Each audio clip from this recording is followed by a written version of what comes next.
کچھ لوگ حضرت عیسیٰ علیہ السلام کی آمد کو وہ کہتے ہیں کہ وہ احادیث جو ہیں وہ ضعیف ہیں، کچھ ایسا، یہ درست ہے؟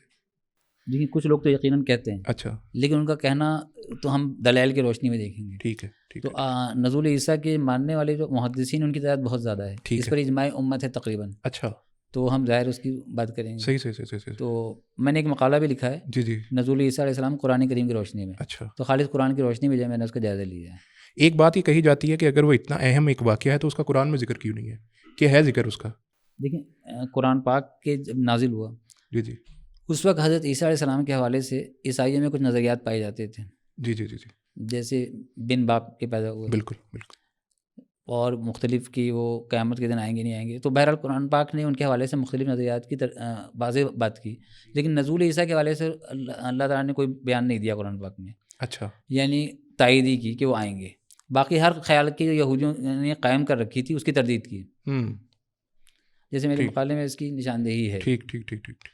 دیکھیں جب عیسیٰ علیہ السلام دنیا سے تشریف لے گئے تو ان کی ذات کے حوالے سے 4 بنیادی عقائد تھے جو عیسائیوں میں پائے جاتے تھے یا یہودیوں نے پھیلا رکھے تھے، جو بھی کہیے.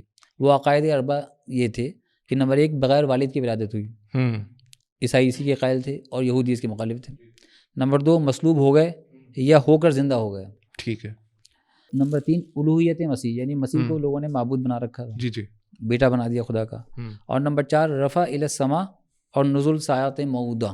یہ نہیں مانتے، کرسچنز نہیں مانتے. یہ کرسچن مانتے ہیں. اچھا، کرسچن نہیں مانتے، یہودی نہیں مانتے.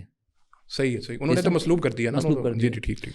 تو اس حوالے سے ہم دیکھتے ہیں کہ قرآن پاک کیا رویہ رکھتا ہے اس کے بارے میں، ٹھیک ہے، اور کیا جواب دیتا ہے. تو آپ دیکھیں کہ حضرت عیسیٰ علیہ السلام کے والد کے حوالے سے قرآن پاک نے صاف بتا دیا کہ وہ بغیر باپ کے پیدا ہوئے. بالکل صحیح، بالکل صحیح. اسی طرح مصلوب ہونا یا ہو کر زندہ ہو جانے کے حوالے سے صاف کہہ دیا کہ وما قتلوہ وما صلبوہ. جی، تو یہ بھی صاف بتا دیا. الوہیت مسیح کی تو تردید پورے قرآن پاک میں ہی موجود ہے، توحید واشگاف لفظوں میں بیان ہوا ہے.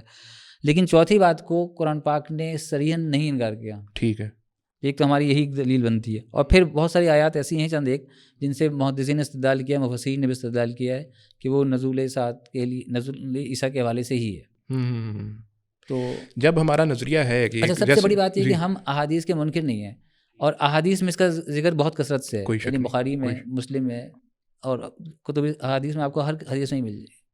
پھر دیکھیں نا قرآن پاک کہہ رہا ہے کہ وما قتلوہ یقیناً بل رفعہ اللہ الیہ.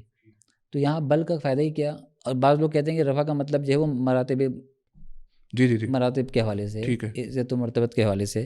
لیکن یہ تو وہی بات ہوگی کہ تمہیں قتل نہیں کیا گیا یقیناً، بلکہ تمہارا مرتبہ بلند کیا گیا ہے. یہ اچھا، بل کا فائدہ ہی ختم ہو جاتا ہے. ٹھیک ٹھیک. تو یہاں رفع جو ہے وہ باقاعدہ حقیقی معنوں میں استعمال ہو رہا ہے.